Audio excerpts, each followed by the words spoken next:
Listo. Entonces, lo primero que les iba a mostrar rápidamente hoy es la página del CERN, ¿no? La página del CERN es esta que está aquí, ¿cierto? www.home.cern.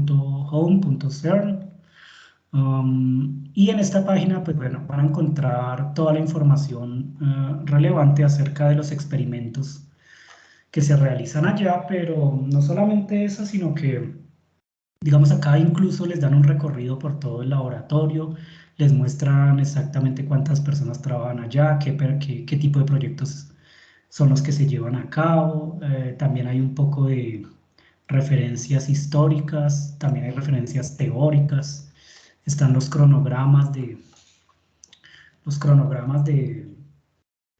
los experimentos que se van haciendo, es decir, uno tiene que ir siguiendo, sobre todo si trabaja en física de partículas, tiene que estar pendiente de las cosas que ocurren acá, en el CERN, porque los principales experimentos de física de partículas pues se están llevando ahorita ahí. Más adelante también se van a hacer en otros aceleradores como el ILC, pero en principio por ahora los que están sacando resultados son ellos, el CERN. Por ejemplo, el laboratorio Atlas sacó hace como una semana un nuevo resultado del cálculo bueno, de la medición de la masa del bosón de Higgs, ¿no? Que yo les envié el enlace por el grupo de WhatsApp. Ese es el tipo de cosas que se permanecen haciendo aquí, ¿sí? Entonces, ustedes pueden encontrar información, le pueden pegar una revisadita a esta página, información sobre cómo se hacen los experimentos, qué hace cada laboratorio. Por ejemplo, bueno, aquí yo dejé dos enlaces. Por ejemplo, en uno de, si ustedes van acá a Resources y luego se ponen a revisar un poquito las cosas que hay, ¿cierto? Van y miran, por ejemplo, este enlace donde dice Facts and Figures del LHC. Encuentran varias cositas, ¿no? Encuentran cositas que son interesantes, que nos interesan a nosotros. Por ejemplo, encuentran una descripción de lo que es el modelo estándar. Aquí está, que es precisamente lo que tengo aquí en esta página, ¿no? Entonces les muestran en qué consiste el modelo estándar y les hablan un poco sobre el contenido de materia que existe actualmente en el universo conocido. El universo conocido significa lo que se ha medido con los experimentos. El universo conocido es lo que puede observarse con los aceleradores de partículas, pero también con los telescopios y cualquier instrumento de medida, ¿sí? Entonces acá les dicen, esto es lo que se ha observado en los experimentos, pero ¿qué es lo que hace falta, no? Y entonces ustedes van mirando, por ejemplo, esto que pone el CERN aquí para que la gente se informe de lo que está ocurriendo, ¿no? Y otra cosa que pueden mirar, por ejemplo, es cómo funciona, pues cómo funciona el LHC, este acelerador de partículas hadrónico.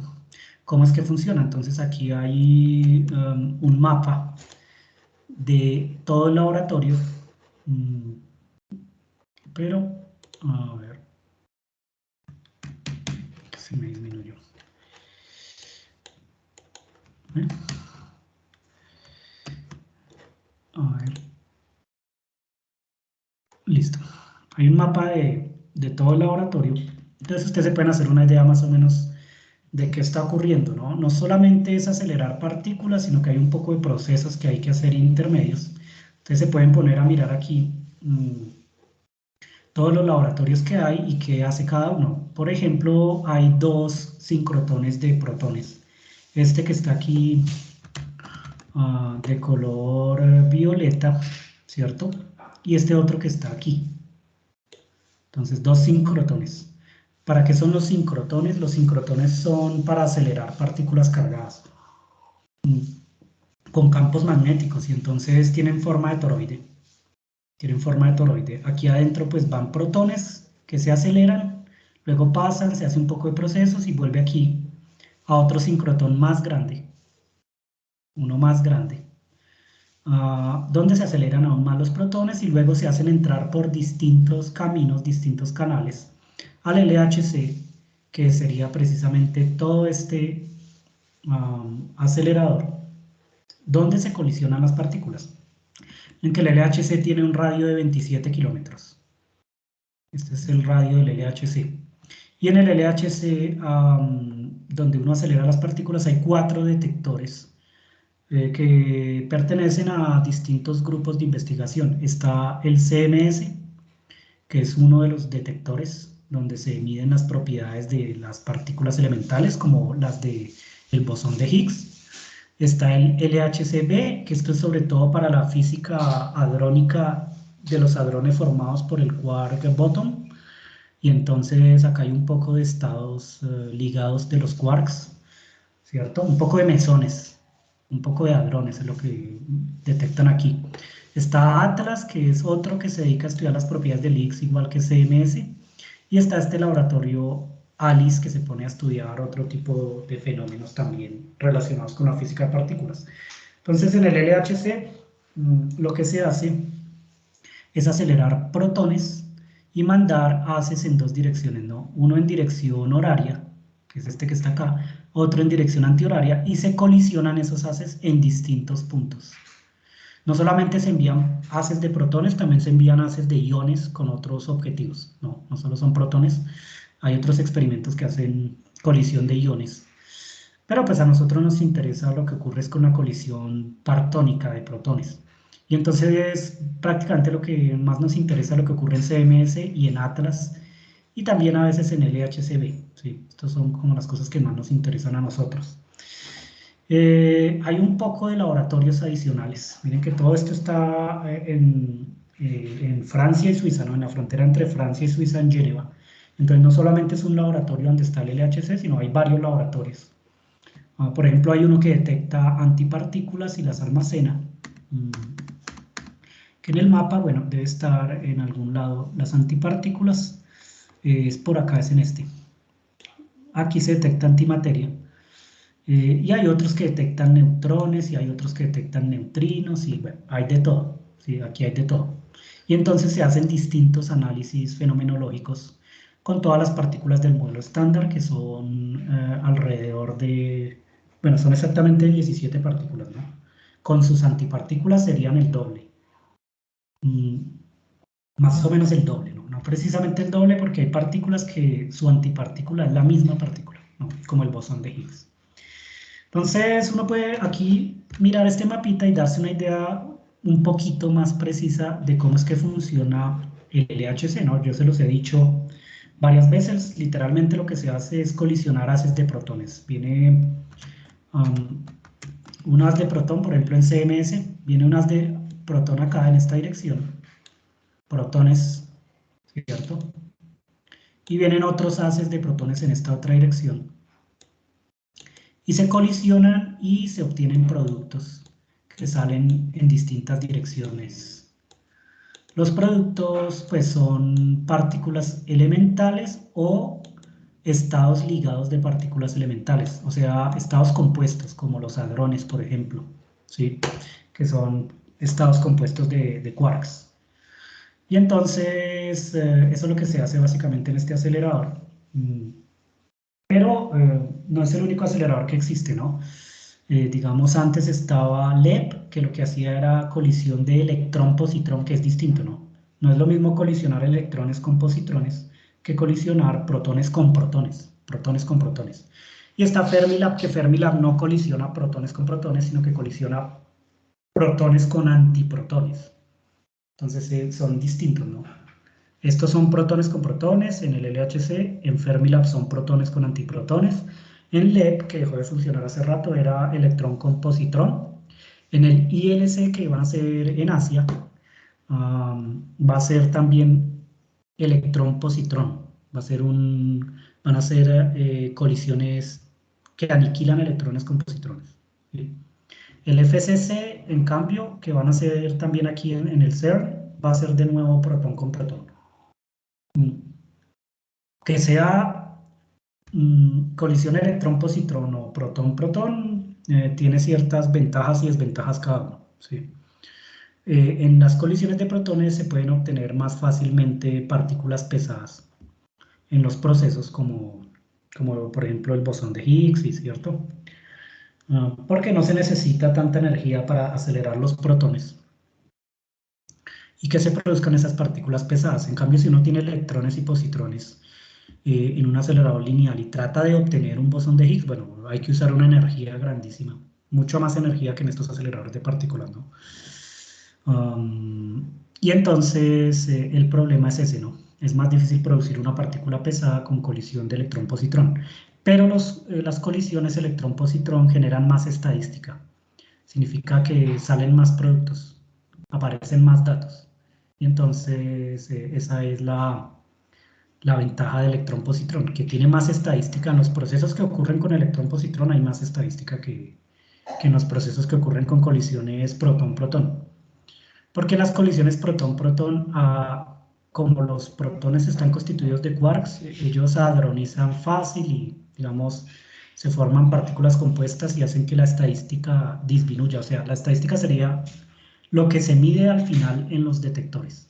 Van a ser menos productos porque van a haber muchos hadrones y, bueno, en general hay menos estadística, aunque ahorita se aumentó la estadística con, la, la última prueba que está haciendo el LHC en este momento, que dura como 5 años. De aquí a no sé, a unos 3 o 4 años más termina de tomarse datos otra vez en el LHC, en la tercera prueba que se ha hecho, el RAN 3. Sí, van 3, este es el tercero, ¿no? Ya se habían hecho 2 antes, ahora es la tercera. La cosa es que el LHC lo ponen a funcionar unos años, como 3, 4, 5 años tomando datos, o sea, colisionando partículas. Y luego, cuando termina de funcionar esos 5 años, los detectores hay que modificarlos totalmente, porque, bueno, se dañan muchos detectores, pasan un poco de cosas. Y entonces hay que enfriarlos, hay que hacer un montón de vainas. Para poner a funcionar de nuevo el LHC hay que esperar otro periodo largo, que es como 5 a 10 años, ¿sí? Por ahí está el cronograma también de funcionamiento del LHC. Funciona como de 3 a 5 años y luego tienen que otra vez preparar todo durante otros 5 o 6 años, ¿sí? Y así. Entonces, es algo que lleva tiempo, que lleva tiempo. Y el FCC que quieren construir, el FCC sí es que va a tardar más tiempo porque por lo menos tardan en hacerlo. El FCC es uno más grande que este, ¿no? Va a tener como 100 kilómetros de radio, si no estoy mal. Y entonces el LHC va a estar precisamente en el centro del FCC. Eso quiere decir, los protones se van a acelerar en el LHC para enviarlos al FCC y allá van a tener aún más energía, ¿sí? ¿Qué tanta energía? Como 30 TeV. Sí, yo he mirado los últimos reportes de FCC, bueno, se espera más o menos de 30 a 100 TeV, máximo 100 TeV. Y entonces, a ver si aparece alguna señal de nueva física con esas energías tan altas. Que en principio debería aparecer supersimetría y si ya no aparece es porque no existe, ¿sí? Pero bueno, hay que esperar. El FCC no es algo que se vaya a hacer rápidamente. Se hace por lo menos en unos 30 años. Entonces hay que esperar entre 20 y 30 años para que esté el FCC. Que nosotros alcanzamos a ver correr el FCC y a ver los resultados del FCC por allá en unos 30 años, yo creo, o más, 35. Lo mismo el ILC. Yo alcanzo, bueno, tal vez sí alcance a ver los resultados, ¿no? Pero ustedes posiblemente o seguramente sí, pero van a estar ya mayores, ¿no? Como con 50 años, pues, viendo los resultados del FCC. A ver si apareció la supersimetría o no. Hay que ver, hay que ver. Sí. Bueno, entonces, esto es lo que nos interesa a nosotros. Profesor, Sí. el colisionar los protones de esa manera opuesta sería equivalente a medir la interacción desde el centro de masa. Sí, es equivalente porque lo que se hace aquí y se obliga a hacer, de hecho, es que el haz de protones, los dos haces de protones tienen el mismo momento, pero sentido contrario. O sea, está hecho de tal forma que ambos lleven exactamente la misma energía el mismo momento lineal, pero el momento lineal va con sentido contrario, ¿no? Y entonces eso significa, estoy en el centro de masa, ¿no? Esa es la definición de hecho de centro de masa. Que el momento lineal, que es la componente espacial del cuadrimomento, sea el mismo salvo por un signo, ¿no? Tiene signo contrario. Y entonces en el LHC estamos en el centro de masa, en el centro de masa. Entonces ustedes saben que si estamos en el centro de masa, para producir una partícula masiva, como el bosón de Higgs, se necesita que cada uno de estos haces de partículas tenga por lo menos la mitad del valor de la masa de la partícula que quiero producir. Es decir, la energía de cada uno de estos haces debe ser por lo menos la mitad para que se produzca, ¿no? De la masa de la partícula elemental que quiero producir. Si quiero producir un bosón de Higgs que pesa 125 gigaelectronvoltios, pues aquí por lo menos tiene que haber alrededor de 62, 63 JeV en cada haz para que se pueda llegar a producir, ¿cierto? Un bosón de Higgs. Sin embargo, esto tiene mucha más energía que la energía umbral, que es la energía mínima necesaria para producir esa partícula pesada, ¿no? Esto lleva una energía ahorita de 14 TeV cada uno. Sí, no, perdón, de 7 TeV cada uno. 14 TeV en total. La energía del centro de masa es 14 TeV, o sea que cada haz tiene una energía de 7 teraelectronvoltios, ¿sí? Pero 14 TeV en el centro de masa o 7 TeV cada uno, pues es más que suficiente porque 7 TeV son 7000 JeV, 7000 gigaelectronvoltios. Y eso obviamente es más que suficiente para producir cualquier partícula pesada del modelo estándar, porque la partícula más pesada es el quark top, y el quark top tiene 175 gigaelectronvoltios. 7000 gigaelectronvoltios es más que suficiente, ¿no? Entonces aquí se asegura que se produzcan todas esas partículas del modelo estándar, y de hecho se producen, hadronizan, bueno, ocurre de todo, ¿sí? Se producen todas las partículas, ¿sí? Interactúan todas entre ellas. ¿De qué manera interactúan? Después de la colisión de estos haces de protones, se producen todas las partículas del modelo estándar, por lo menos, ¿no? Todas las del modelo estándar, que son las 17 partículas que ahorita miramos, y ellas interactúan. Cada partícula tiene asociado un campo, así como el fotón es el campo asociado a las ondas electromagnéticas, ¿cierto? Y a las cargas eléctricas. Entonces, ustedes tienen una carga eléctrica, produce un campo electromagnético alrededor, y ese campo electromagnético está constituido de fotones. La partícula de campo electromagnético es el fotón, y el campo pues es el campo electromagnético. De la misma manera, cualquier otra partícula tiene asociado su campo. Es un campo cuántico y asociado a una partícula elemental. Entonces en física hay dos descripciones que son una dualidad, la dualidad campo-partícula. Entonces yo no solo describo a los estados físicos con partículas, sino que también la describo con campos, y ambas forman parte de la misma descripción. Están en la descripción de una partícula libre, que ahorita miramos un poquito más en detalle. En el centro de interacción donde las cosas ocurren, que sería pues aquí donde interactúa, que yo les hacía un esquema la vez pasada, pues todas esas partículas interactúan entre ellas y también interactúan con los campos, ¿no? Entonces hay interacción partícula-campo. ¿Y cómo es esa interacción? Bueno, la que dice cómo es la matriz S, pero no lo dice de manera exacta, sino de manera aproximada en una teoría de perturbaciones. Y entonces, ¿qué es lo que tenemos que entender nosotros? Desde el punto de vista teórico, ¿cómo se entiende lo que ocurre aquí en la interacción? Cuando los protones colisionaron, se rompieron esos protones, porque lo que pasa es eso, ¿no? El protón se rompe, y entonces sabemos que dentro de los protones hay quarks. Esos quarks van a interactuar entre ellos, pero además, como llevan tanta energía, pueden producir otro tipo de partículas masivas como el bosón de Higgs, como el bosón Z, en medio de las interacciones. Entonces, en principio, se producen todas las partículas. Esas partículas se combinan de distintas formas y salen y se obtienen en los detectores distintos resultados. En los detectores lo que uno mira son todos los posibles resultados y con qué probabilidad ocurre cada uno de esos resultados.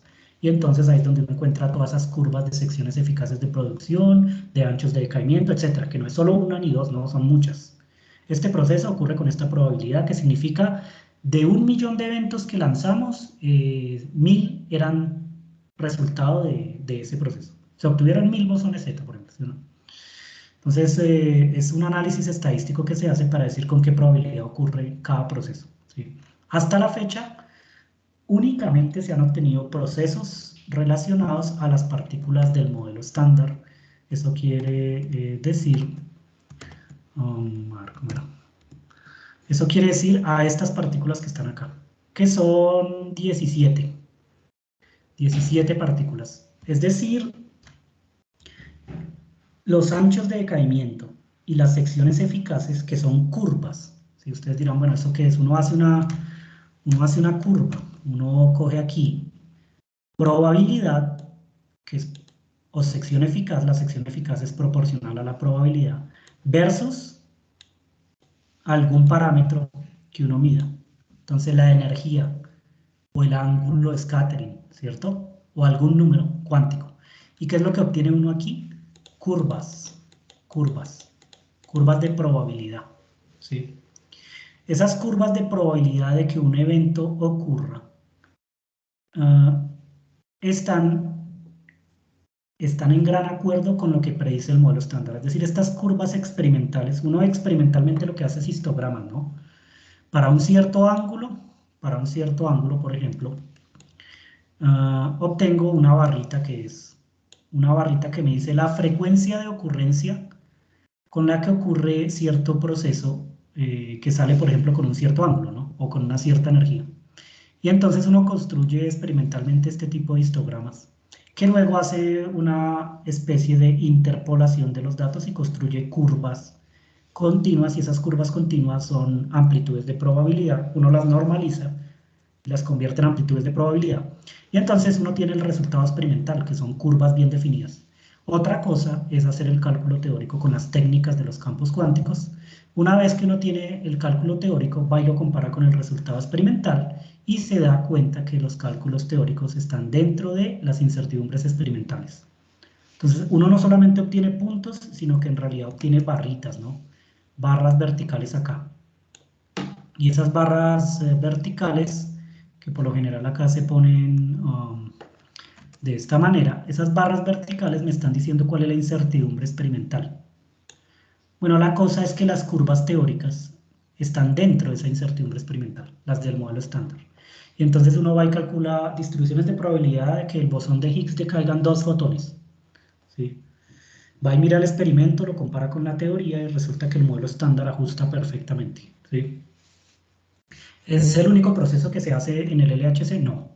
Son cientos de procesos con todas las partículas, amplitudes de probabilidad, anchos de decaimiento, secciones eficaces, masas de las partículas, etcétera, etcétera, acoples de interacción entre los campos de las partículas. Todos esos observables físicos se miden en los experimentos, son cientos de observables, se comparan todos ellos con lo que predice el modelo estándar y todos ajustan bien, ¿sí? Ese es el panorama actualmente. Por lo que hay mucha gente que ha llegado a pensar, bueno, ¿y si no existe nada más que el modelo estándar? Si lo único que existe además del modelo estándar es la gravedad, entonces, ¿por qué? ¿Por qué ocurre eso? Y no es una pregunta cualquiera porque miren, el modelo estándar, todas estas partículas aparecen a una cierta escala de energía. Todas estas partículas aparecen a una escala que es la escala la escala electrodébil, que es una escala del orden de los gigaelectronvoltios, 100 a 200 gigaelectronvoltios. Ese es el orden de magnitud. Recuerden, gigaelectronvoltios es 10 a la 9 electronvoltios. Todas estas partículas, si ustedes las observan, están más o menos alrededor de la escala electrodébil. Es decir, es donde aparece toda esta física. La escala de la física conocida es la escala electrodébil, en el orden de 100 a 200 gigaelectronvoltios, 100 a 200 por 10 a la 9 electronvoltios. La gravedad, en cambio, se encuentra en la escala de Planck, y la escala de Planck es alrededor de 10 a la 17, 10 a la 18 gigaelectronvoltios.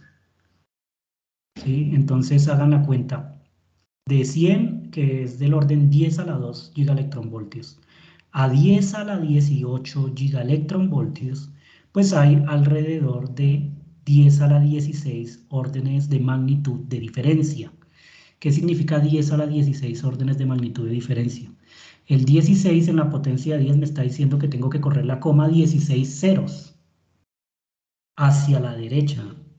¿Sí? 10 a la 16 órdenes de magnitud de diferencia entre la escala electrodébil y la escala de Planck donde aparece la gravedad, que la gravedad es una interacción muy débil. Y entonces son 16 órdenes de magnitud de diferencia. ¿Por qué, si no aparece más física, por qué no habría más física? ¿Qué hay en la naturaleza que selecciona las partículas en estas escalas de energía electrodébil? ¿Y por qué hay ese hueco tan grande, cierto? 16 cifras significativas entre las partículas que se observan en los aceleradores de partículas y la gravedad, la escala de la gravedad. A ese escenario se le conoce como el gran desierto y tiene problemas, bueno, predicciones teóricas preocupantes como la metaestabilidad del vacío del modelo estándar, de lo que no vamos a hablar ahorita, pero que forma parte de la física del bosón de Higgs. El hecho de que estamos viviendo en un falso vacío, pero bueno, eso ahorita no lo vamos a entender. Yo lo he discutido en algunos seminarios, pero suponiendo que no existe más física desde la escala electrodébil hasta la escala de Planck, ¿cierto? Que es una posibilidad, porque hasta la fecha todos los experimentos que se hacen coinciden con el modelo estándar, y si no coinciden con el modelo estándar, si se alejan un poquito, casi siempre es un error estadístico, un error en el experimento. Entonces la masa del bosón W se alejó bastante, pero parece ser que es un error en la manera en la que se hizo el experimento en Fermilab o en la manera en la que se analizaron los datos de ese experimento. ¿Sí? Porque todos los otros experimentos, Atlas, CMS, CDF, no, sino de cero, bueno, los que se hacen en el LHC, por ejemplo, todos ellos sí siguen diciendo que la masa del W está de acuerdo con las predicciones del modelo estándar. ¿Sí? Momento magnético del muón, ese es otro que se está alejando, pero no lo suficiente. Todavía no se ha alejado lo suficiente como para decir que hay algo nuevo ahí, porque la diferencia tiene que ser de 5 sigmas, la diferencia estadística entre la predicción teórica y el resultado experimental deben ser 5 sigmas, y hasta ahora van 3 sigmas, no van 4, llegó a 4 sigmas. Pero ya parece que el problema es la QCD, que no se sabe cómo funciona la QCD en el régimen no perturbativo. Como no se sabe cómo funciona en el régimen no perturbativo, pues la incertidumbre teórica de la QCD no perturbativa es grande y es la que lleva pues toda la parte de la discrepancia entre el resultado experimental y el teórico. Entonces el experimento de Fermilab también, de momento magnético del muón, también es posible que no sea consecuencia de nueva física. LHCb sobre la universalidad leptónica ya dijo que era un error experimental. Ya hicieron otro experimento que sí ajusta y coincide con el modelo estándar. Y así, por ahora no hay ningún experimento con una diferencia lo suficientemente significativa para concluir que el modelo estándar está incompleto en realidad, ¿cierto? Porque aunque los neutrinos no tienen masa en el modelo estándar, para que tengan masa lo único que hay que hacer es incluir neutrinos de mano derecha para que aparezca el término de Dirac de la masa, ¿sí? Y entonces requeriría una extensión minimal del modelo estándar o algún mecanismo adicional que no significa en realidad nueva física, no necesariamente es nueva física, ¿sí? Es decir, el modelo estándar se puede ajustar para que coincida con el experimento de los neutrinos, modificarlo para que se crea que los neutrinos tienen masa, porque cuando se hizo el modelo estándar, en esa época no estaba el experimento de los neutrinos y hasta la fecha se creía que los neutrinos no tenían masa, entonces el modelo estándar incluía neutrinos solo de mano izquierda sin masa. ¿Sí? Después se llegó, sí, con los experimentos se llegó a la conclusión de que no, si tiene una masa muy pequeña, hay que hacer algo, hay que poner algún mecanismo para incluir la masa. Pero digamos que esa puede ser una modificación minimal del modelo estándar, en donde, listo, se ajusta a los neutrinos. Pero más de eso, digamos, ¿se requiere realmente partículas con una simetría nueva, con una naturaleza nueva, para explicar la masa de los neutrinos? No, no necesariamente. Es decir, no es que se requiere de una nueva simetría de la naturaleza para poder explicar la masa de los neutrinos, no. Se puede explicar sin necesidad de incluir una nueva simetría. La cosa es, ¿será que sí existen nuevas simetrías en la naturaleza que entonces produzcan otro tipo de partículas como la supersimetría? Bueno, todo eso está por verse. Si resulta que en el FCC y en los aceleradores que vienen no aparece nada, bueno, ahí sí hay que empezar a pensar en otro tipo de física. La naturaleza por algún motivo seleccionó la escala electrodébil para generar las partículas que forman parte de la materia, del contenido de materia del universo. Y por otro lado está la gravedad totalmente alejada, ¿sí o no? Eso sería el panorama. Habría que preguntarse por qué. ¿Qué mecanismo en la naturaleza hace que esas escalas sean tan diferentes? Entonces eso se llama el problema de la naturalidad. No es natural que eso ocurra, ¿cierto? Naturalidad que no tiene que ver con, bueno, la palabra es natureless, pero la naturalidad no tiene que ver con la falta de naturaleza como muchos piensan. O sea, que piensan que es una palabra que me dice es falta de naturaleza, no. Es naturalidad en el sentido de que no es natural que ustedes vayan a comprar un repuesto de una rueda para un carro en un McDonald's, ¿sí o no? A eso se refiere el problema de la naturalidad. No es natural, ¿cierto? Que ustedes, pues que las partículas todas estén aglomeradas alrededor de la escala electrodébil y la gravedad esté tan lejos de ella. Digamos, no hay ningún mecanismo conocido en donde se ocurra algo similar. Entonces, por eso se llama el problema de la naturalidad. Que también es un problema que, bueno, problemas de la física teórica sin resolver actualmente. ¿Sí? Entonces, ¿por qué las masas de las partículas son tan diferentes todas, pero por qué todas están alrededor de la escala electrodébil? Bueno, no sé, todavía no se sabe, no, nadie lo ha respondido. No hay un mecanismo, no hay una explicación que me diga, mire, es que es por esto. No. Hay ciertos modelos que tratan de explicar las jerarquías, pero no. Todavía no hay ninguna respuesta concluyente, mucho menos sabiendo que la gravedad está tan alejada de estas escalas. Sería más natural pensar en que una escala intermedia entre la electrodébil y la de Planck aparezca nueva física. Y eso es lo que se espera con los aceleradores, ¿no? Para que resuelvan los problemas que hay en el modelo estándar, que son varios, ¿no? Hay varios problemas que tiene el modelo estándar y que no se saben resolver. Entonces, puede que nueva física lo resuelva, pero si no aparece nueva física, entonces es otra cosa, una dinámica distinta. De pronto hay que abandonar la teoría de campos cuánticos, de pronto hay que salir de ese paradigma y pensar en algo totalmente distinto. Sí, algo bien diferente, algo que está ocurriendo en el universo que todavía no tenemos ni idea qué es, ¿no? Esa es la cosa con esto. Bueno, ese es más o menos el panorama general. Y entonces, ¿qué es lo que nosotros tenemos? El contenido de materia son todas estas partículas que están acá. Y si ustedes se dan cuenta, la mayoría de las partículas son fermiones. Son fermiones. ¿Qué es un fermión? Es una partícula que tiene spin un medio, spin semientero. En la naturaleza, partículas fundamentales que sean fermiones solamente se han encontrado con spin un medio, nada más. No se conocen fermiones de spin 3 medios. No se han observado en la naturaleza. No que sean estados compuestos, ¿no? Porque uno puede formar estados compuestos, un núcleo atómico puede tener un spin de 3 medios, que está compuesto de partículas de spin un medio, y entonces uno calcula el momento angular total o el spin total y saca un estado compuesto, un núcleo atómico, por ejemplo, de spin 3 medios, ¿sí o no? Pero no, partículas elementales, partículas que no se sepa su estructura o no se haya podido observar de los experimentos su estructura, como el electrón.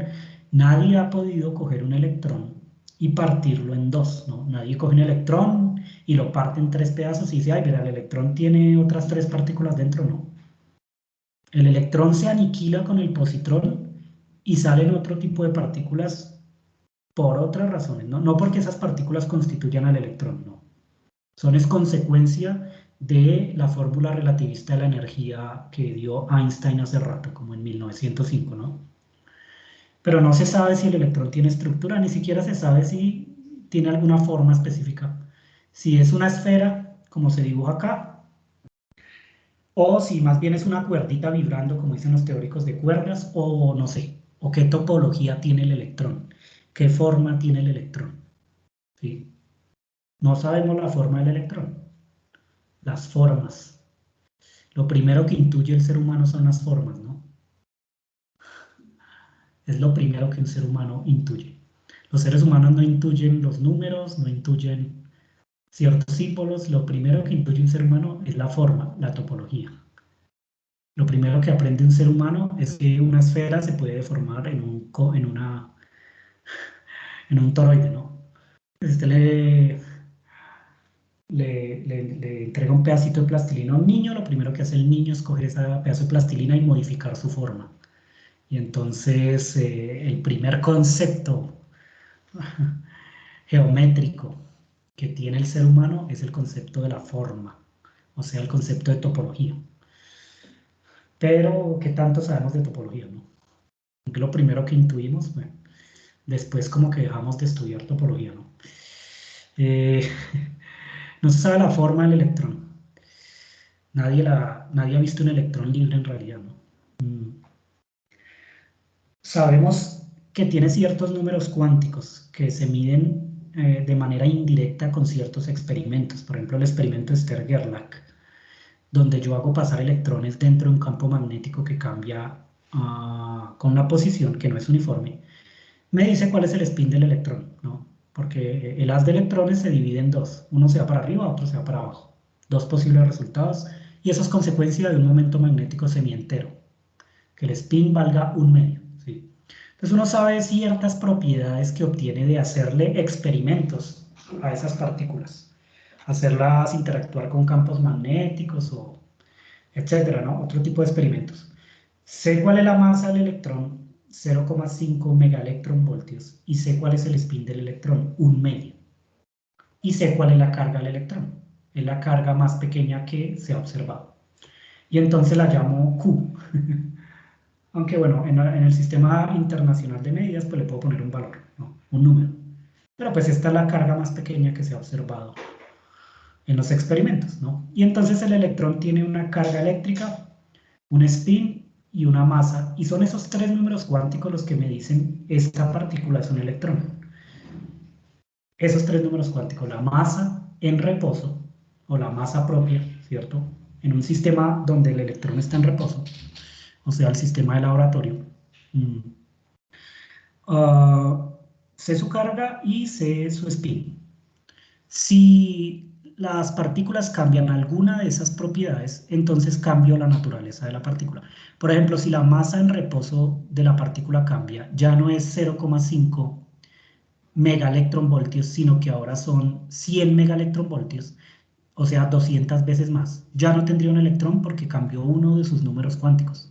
Su masa propia, su masa en el sistema de reposo, ahora es 200 veces más grande. Eso ya no es un electrón, o es como un electrón más masivo, ¿no? Y entonces el electrón se engordó, subió de peso, y ahora se llama muón.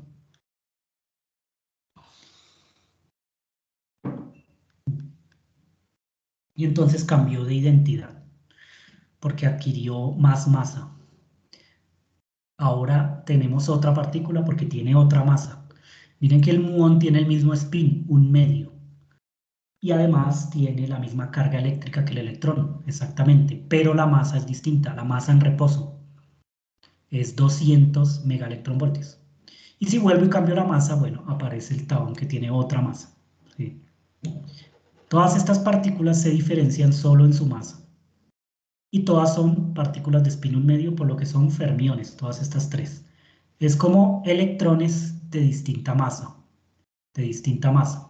En el contexto de la física se le suele decir a ese número cuántico, o se le suele llamar con una palabra un poco chistosa, se le llama el sabor de las partículas. Yo cambio su masa y cambio su sabor, ¿cierto? El sabor de las partículas. El caso es que se está cambiando la identidad de las partículas porque la masa propia es distinta. Entonces, miren, hay tres partículas muy similares, pero con distintas masas, ¿sí? Esas tres partículas se llaman leptones, además. Leptones masivos. Los leptones masivos, que son el electrón, el muón y el taón. Y tienen spin 1 medio, por lo que son fermiones. Los fermiones, partículas de spin semientero. Hasta ahora solo se han observado partículas fundamentales con spin 1 medio, ¿cierto? Nada más. No existe una partícula de spin 3 medios, ¿no? Si uno pregunta en una sustentación de tesis, ¿existe una partícula fundamental con spin 3 medios? Y alguien se pone a pensarlo dos veces y no conoce la naturaleza, no existe. En los experimentos nadie ha observado eso. No puede decir que sí. En el modelo estándar aparecen partículas de spin 3 medios. La predicción de una partícula de spin 3 medios fundamental. No, el modelo estándar no predice eso. ¿Hay algún modelo que predice la existencia de una partícula de spin 3 medios? Sí, la supersimetría es el único modelo que lo predice. Hay partículas de spin 3 medios en supersimetría. ¿Qué partícula es? El gravitino. Gravitino. ¿Algún otro modelo de nueva física, de la física de partículas, tiene esa predicción también? No. Ningún otro modelo predice una partícula de spin 3 medios.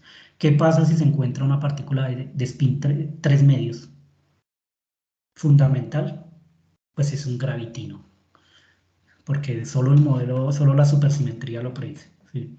Esa sería una prueba directa de la existencia de la supersimetría y por eso hay experimentos buscando partículas fundamentales de spin 3 medios, ¿sí o no?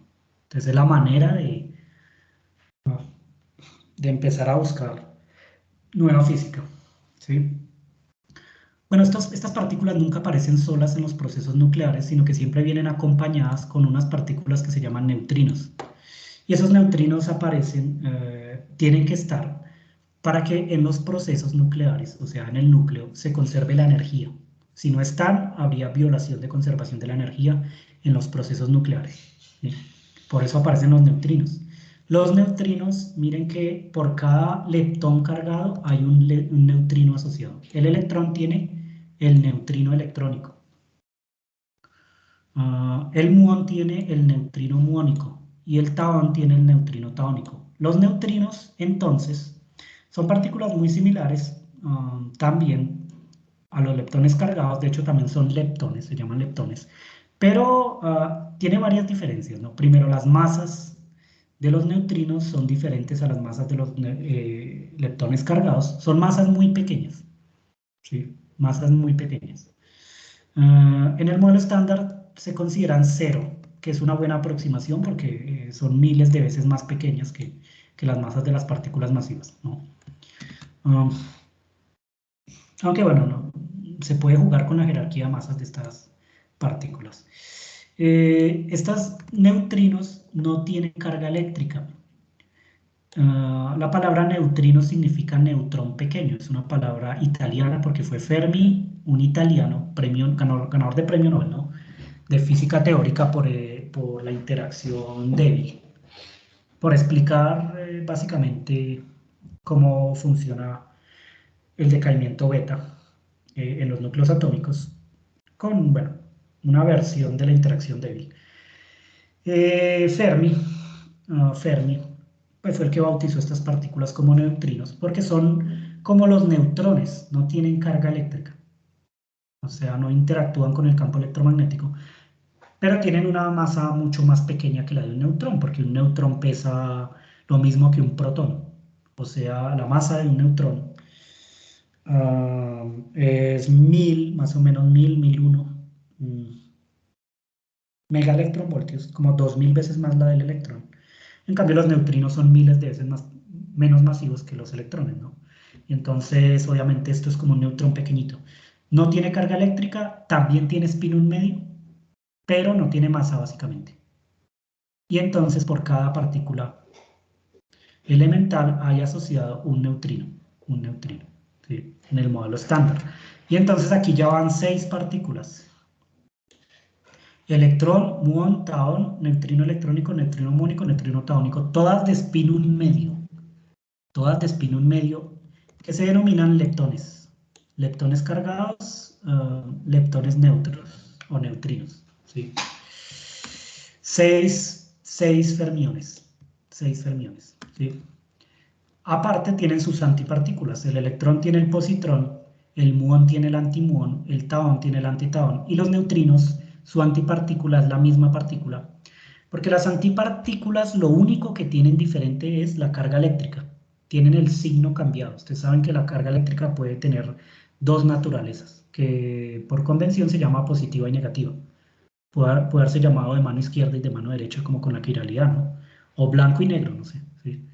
Son solo denominaciones. El caso es que hay dos tipos de carga, que se suelen llamar positiva y negativa. El positrón tendría la misma masa que el electrón, el mismo spin, un medio, pero la carga eléctrica tiene signo contrario. Entonces, si el electrón se considera que tiene carga negativa, pues el positrón tiene carga positiva. Exactamente la misma magnitud, pero es signo contrario. Y eso es una antipartícula. Es una partícula a la que yo le cambio la carga de más Q a menos Q o viceversa, ¿sí? Y entonces, como le cambié la carga de signo, pues es otra partícula diferente, pero está relacionada por una transformación de simetría, una transformación que transforma Q en menos Q y viceversa. Esa transformación se le denomina conjugación de carga y bueno, uno puede asociar un operador en campos cuánticos que haga esa transformación, pero más adelante lo vemos un poquito.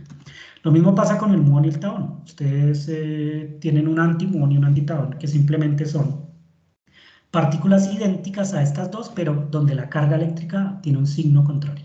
Eso es todo, ¿sí? Los neutrinos, como no tienen carga eléctrica, pues 0 igual a menos 0. Eso quiere decir su partícula y su antipartícula es la misma. ¿Listo? Entonces tenemos 6 leptones que son fermiones y sus antipartículas, ¿no? Pero estas no son las únicas partículas fermiónicas que existen o que se han observado hasta ahora en los experimentos de los aceleradores de partículas, sino que también existen los quarks.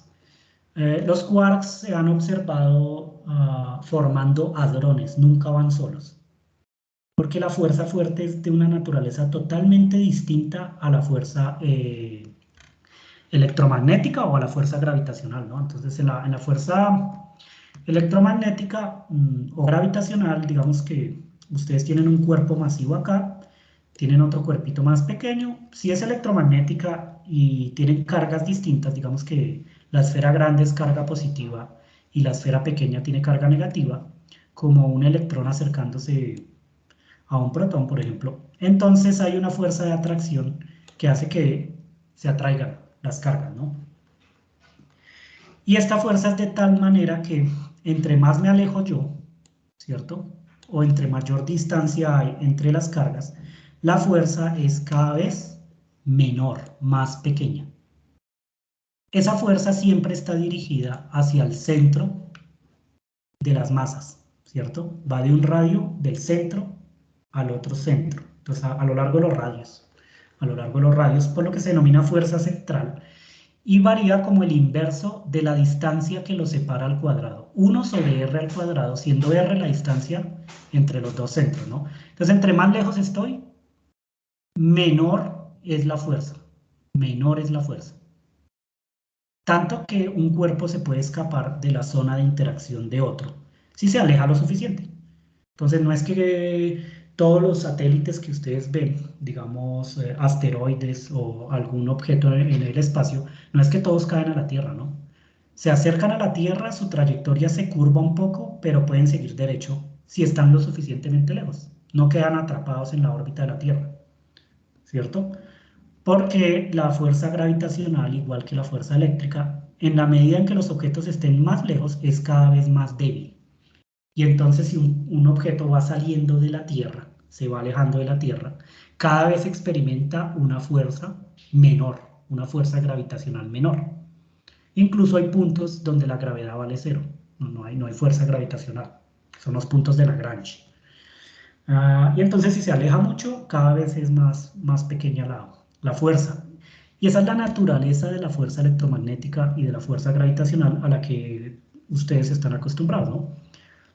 Ustedes saben bien que entre más lejos estemos del centro de la Tierra, más débil es la interacción gravitacional. Entre más cerca estemos del centro de la Tierra, más fuerte es, ¿sí? Bueno, la fuerza fuerte, que es la que media las interacciones entre los quarks, es distinta a esto que estoy diciendo. Porque ocurre algo distinto. Si ustedes tienen dos quarks, 1 y 2, y los empiezan a alejar entre ellos, empiezan a mandar este quark hacia allá, por ejemplo. No que puedan hacerlo en realidad con los quarks, ¿no? Si empiezan a alejar dos quarks, o si un quark se aleja de otro, bueno, sí lo pueden hacer con los experimentos, ¿no? Colisionando protones. Pero ¿cuál es el problema con los quarks? Miren, ustedes colisionan protones. Dentro de los protones hay quarks. Un protón y un neutrón está constituido, ambos, por 3 quarks, ¿no? Cuando se colisionan los protones a altas energías, lo que estoy haciendo en realidad es hacer interactuar quarks con quarks, ¿sí? Y en ese punto, en algún punto, un quark se puede empezar a alejar del otro. Pero ¿qué pasa cuando se están alejando uno del otro? La fuerza fuerte es distinta a la fuerza electromagnética. La fuerza fuerte es de tal forma que entre más lejos estén, más intensa es la interacción. Mayor es la fuerza. Y entonces es como si estas dos partículas estuvieran conectadas por una banda elástica, un caucho, que ustedes jalan los extremos y empiezan a sentir una fuerza mayor. Así funciona la fuerza fuerte. Y es la razón por la que el protón, que es una esfera sólida de carga positiva, se mantiene confinada, ¿no? Que uno podría pensar, bueno, pero si es una esfera de carga positiva, en principio las cargas positivas se repelen, porque el protón es estable, porque no se explota. Si todas las cargas positivas deberían repelerse, ¿sí o no? Si uno piensa al protón como una esfera de carga positiva. Lo que ocurre, en realidad, es que el protón pues está constituido por 3 quarks, ¿no? 3 partículas acá, 1, 2 y 3. Y esas partículas básicamente interactúan entre ellas a través de una fuerza que se llama la fuerza fuerte. Y esa fuerza fuerte es de una naturaleza bien distinta a la naturaleza de la fuerza electromagnética y la fuerza gravitacional. Y entonces, entre más lejos están las partículas, los quarks, mayor es la interacción. Por lo que llega un punto en el que están tan alejados que ya no se puede alejar más, que es esta frontera que pinté acá. Y a esto se le conoce como el confinamiento cuántico, ¿no? La razón por la que el protón es estable. Los quarks no pueden salir de cierta frontera, porque entre más se alejan, mayor es la interacción y llega un punto en el que ya no pueden escapar, están obligadas a estar dentro de esa frontera. Es una fuerza muy distinta a la gravitacional. Si ven, entre más se aleja un quark del otro, mayor es la interacción y entonces permanecen siempre confinados. Eso quiere decir que cuando yo cojo un par de protones en un acelerador de partículas y los colisiono, los quarks jamás se van a poder medir libres. Siempre van a formar estados ligados, que se llaman hadrones, como el protón. El protón es un hadrón, el neutrón también. Hay distintos tipos de hadrones. Los hadrones pueden formarse en pares de quarks, como este que está acá, o en tripletes como este que está acá. ¿Sí? Entonces, existen hadrones que se llaman bariones y existen otros que se llaman mesones y bueno, hay toda una clasificación de los hadrones. Por ahora lo que nos interesa a nosotros es saber que un quark nunca se puede observar libremente en la naturaleza, o sea que nunca se ha observado en un experimento con ningún detector un quark que se mueva libremente. Entonces, si a alguien le hacen una pregunta en la sustentación, ¿se ha medido un quark en la naturaleza libremente en un acelerador de partículas? No. Los quarks forman hadrones y los hadrones sí se observan en los detectores. Mesones, bariones, etc. Esos hadrones solo podrían existir si existen los quarks, por eso se sabe que en verdad sí existen estos quarks que están aquí. Porque la existencia de estos quarks es necesaria para poder describir ciertos observables físicos, ¿no? No solamente la formación de hadrones, sino otras cosas adicionales. otro tipo de procesos que de no existir los quarks no se podrían explicar. ¿Sí? Esos quarks interactúan a través de una partícula que se llama el gluón, así como la carga eléctrica positiva y negativa, si esto fueran cargas eléctricas, interactúan a través de fotones con campos electromagnéticos que están constituidos por fotones, ¿cierto? Los protones, que son cargas positivas, emiten fotones, los electrones los absorben, ¿no? En el caso de los quarks, lo que se emiten y se absorben son gluones, son las partículas responsables de la fuerza fuerte, ¿sí? De la fuerza fuerte. Entonces, sabemos hasta la fecha que existen 6 tipos distintos de quarks, que son los que están aquí. Y esos quarks también son fermiones. ¿Qué significa? Estas partículas que están acá, todas estas partículas tienen spin 1 medio, todas son de spin 1 medio. Y lo que tienen distinto son la carga y la masa, Entonces algunas tienen cargas 1/3, otras tienen carga eléctrica 2/3 de la carga del electrón, son cargas fraccionarias de la carga del electrón. 1/3 y 2/3, es así, ¿no? Y tienen su antipartícula también asociada, que tendría carga opuesta, ¿no? Esa es la cosa con estas partículas, ¿no? Entonces tienen su carga, tienen su masa. Por ejemplo, el quark top tiene una masa de 175 JeV y tienen su spin, que es 1 medio. Estos son los que se han observado formando hadrones en los experimentos, ¿sí? O sea, son los que se necesitan para formar los hadrones, todos estos quarks. Y no se sabe por ahora la existencia de otra partícula de este estilo, ¿no? Con carga eléctrica fraccionaria, 1/3 o 2/3 de la carga del electrón. Son estos 6, ¿no? El quark up.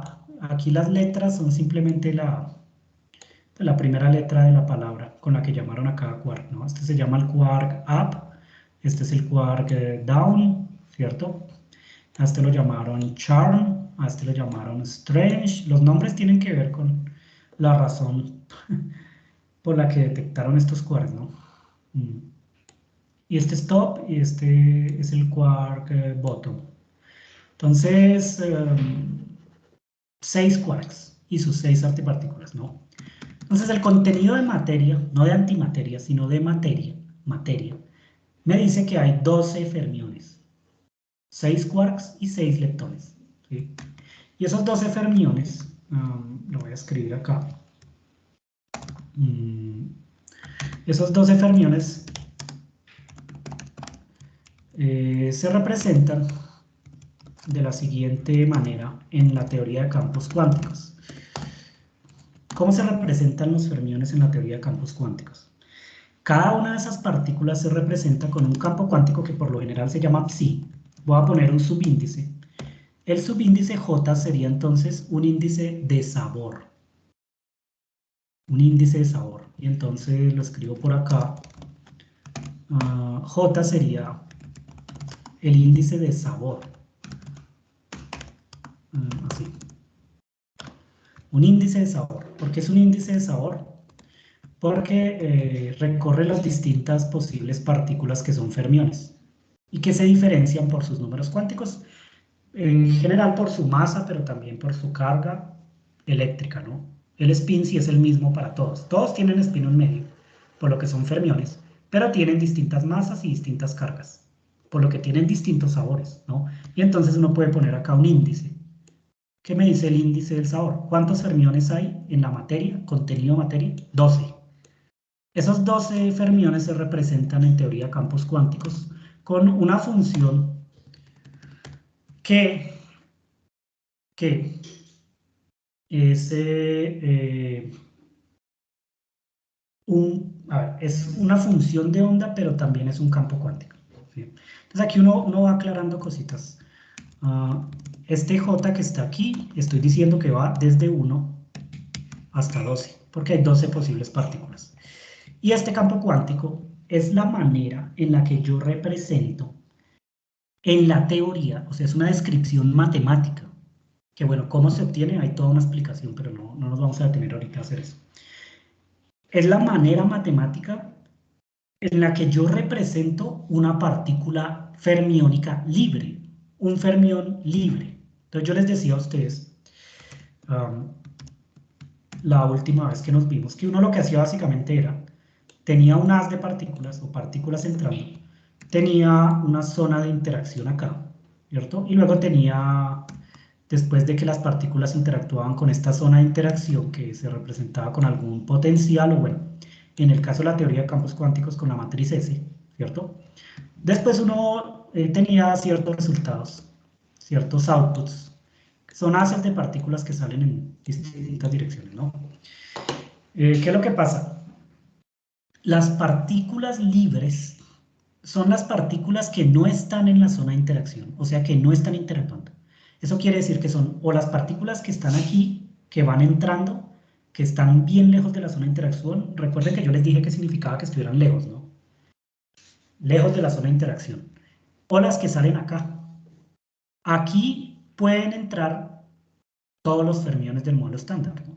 En principio, yo puedo hacer experimentos con leptones o con protones que están constituidos de quarks, ¿cierto? O sea que no solamente puedo hacer experimentos con electrones, sino también con muones y taones. O con hadrones o con protones y neutrones, ¿no? Debería poder hacer experimentos con todas esas partículas. Por lo que aquí entrarían partículas como los fermiones. Pero aquí están libres. Las partículas están tan alejadas unas de las otras que no interactúan entre ellas. No hay ninguna correlación entre ellas. Luego interactúan de alguna forma, ocurre de todo, varias partículas se aniquilan, otras se unen para formar hadrones, otras sí salen libres, sale radiación electromagnética, aquí pasa de todo lo que se les pueda ocurrir, ¿sí? Todas esas partículas salen, todos esos resultados se miden después en los detectores acá, ¿cierto? ¿Cuáles detectores? Pues los detectores que yo les estaba mostrando aquí, o en CMS, o en LHCb, o en Atlas, o en ALICE, ¿sí o no? Todos los resultados. En todo caso, las partículas que entran y las partículas que salen se consideran partículas libres. Y son partículas libres que viajan en un vacío, que también se llama un vacío libre, y que es distinto al vacío interactuante. Eso quiere decir que hay dos vacíos posibles. El vacío que está en esta zona que está aquí. Aquí hay un vacío en la zona donde las partículas entran o salen después de la interacción, y hay un vacío que está en esta zona, en la zona de interacción, que es otro vacío llamado vacío interactuante. El vacío en las zonas de las partículas que entran y salen, que están libres, asintóticamente libres, es un vacío en donde no hay ningún tipo de interacción. Y entonces ese vacío se tiene que entender como una región del espacio en donde no hay ningún campo cuántico que interactúe con la partícula que va viajando libremente. Así se tiene que entender. O sea, un vacío donde no hay nada. En este caso sí es el concepto clásico de vacío. Básicamente, que me está diciendo una región del espacio donde no hay ningún contenido de materia, ni de radiación, ni de ningún campo de interacción. No hay nada. O sea que aquí las partículas se consideran viajando libres sin interactuar con nada. Van libres. Por lo que en los aceleradores de partículas, lo que se pretende precisamente es eso, ¿no? Hacer que las partículas se comporten lo más aproximado posible a partículas libres, sin interacción. Eso quiere decir que aquí las partículas se aceleran en estos aceleradores. SPS es por, está por aquí, no super, no sé qué, super protón, sincrotrón, ¿no? Sincrotrón, está aquí. Bueno, este de acá. En los sincrotrones es donde uno acelera las partículas, o sea que aquí hay campos magnéticos. Pero una vez que entran al LHC, lo que hay en donde viajan en realidad es vacío, vacío. Que la partícula tiene que ir libre, no puede interactuar con la radiación electromagnética, ¿sí? O sea que en realidad se aceleran antes en estos sincrotrones, primero una vez aquí, luego otra vez acá, se hacen entrar a que viajen libremente y bueno, digamos, se puede hacer que la partícula en la dirección en la que está viajando no interactúe con nada. Pero también se puede corregir su dirección de movimiento, o orientar su dirección de movimiento, pero en direcciones donde no me interesa la interacción, ¿sí? Entonces elijo que la interacción sea en una dirección, pero no en otra, y ya, para que la partícula viaje alrededor. Es decir, la manera en la que se hace viajar tiene que ver con un efecto muy conocido que viene de la superconductividad, que me dice cómo levitan las partículas sobre campos magnéticos, ¿no? Entonces los detectores, antes de los detectores hay algo así como imanes con temperaturas muy bajas, ¿cierto? Enfriados, que hacen que los protones viajen alrededor, dando vueltas acá en círculos, pero sin en realidad tener que interactuar con el campo magnético que producen los imanes. Bueno, hay toda una construcción, ¿no? Todo esto es un poco de tecnología que en realidad sabe explicar mejor un experimental, ¿no? No se puede hacer una idea, pero ir a entender cómo funcionan estos detectores y, bueno, todos estos aparatos experimentales es mucha tecnología. Detrás de eso hay muchas cosas, ¿no? Uno puede dedicar su vida al diseño de detectores. Entonces, a volverse experimental de detectores, que eso es algo también bien interesante, ¿sí? Entonces, en todo caso, esas partículas entonces son libres y están en un vacío libre, mientras que cuando llegan a la zona de interacción, que sería el caso en el que colisionan, por ejemplo acá, ¿cierto? Aquí, en el detector de CMS o en el de Atlas, cuando llegan ahí, entonces aquí en esta zona de interacción ya no están libres. Esto está lleno de campos, los campos de todas las posibles partículas, que en este caso son 17, ¿no? Por ahora estamos contando los fermiones, que son 12. Esto está lleno de campos. Y entonces ahora las partículas ya no están libres porque están en presencia de los campos de las otras partículas. Por lo que aquí el vacío ya no es el mismo vacío de acá. Aquí el vacío es el vacío libre, no hay nada, no hay ningún tipo de interacción, no hay nada acá. Mientras que aquí no, aquí hay campos externos que pueden polarizar el vacío. Y entonces el vacío aquí es el vacío interactuante, que más adelante tenemos que entender qué significa eso, ¿sí? Pero hay que entender qué es el vacío libre, ya se los expliqué. Y luego, ¿qué es el vacío interactuante? El vacío interactuante es un vacío que se polariza por estar en presencia de campos intensos de las otras partículas, ¿no? Entonces, el típico experimento del efecto Casimir, donde uno puede polarizar el vacío con un campo electromagnético intenso. Eso quiere decir el vacío no está tan vacío, el vacío tiene fluctuaciones cuánticas. En el vacío pueden aparecer pares de partículas, por ejemplo, partícula-antipartícula, que se crean y se aniquilan rápidamente. A eso se le llama fluctuación cuántica, ¿no? Si ustedes tienen un par electrón-positrón que se crea y se aniquila rápidamente, entonces la carga eléctrica de la región donde ustedes vieron esa creación y aniquilación, en un promedio clásico, en un tiempo clásico, es cero. Porque si ustedes suman la carga del electrón con la carga del positrón, vale cero. Pero si usan un instrumento de medida lo suficientemente preciso, que mida tiempos lo suficientemente pequeños, podrían entonces ver que en realidad lo que están ocurriendo son procesos de creación y aniquilación de pares de partícula-antipartícula, ¿no? Entonces, globalmente parece que la carga eléctrica de esa región es cero, pero en realidad lo que está ocurriendo es que se crean y se aniquilan partículas y antipartículas. Entonces, el vacío no está tan vacío, ¿no?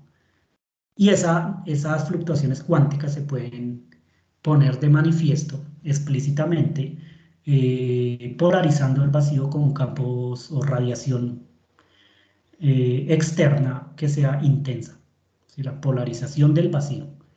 Entonces, aquí el vacío no es el mismo de acá. Una cosa son las partículas libres antes de que interactúan y otra cosa son las partículas dentro de la zona de interacción. El campo que voy a escribir acá es el campo que representa a la partícula libre.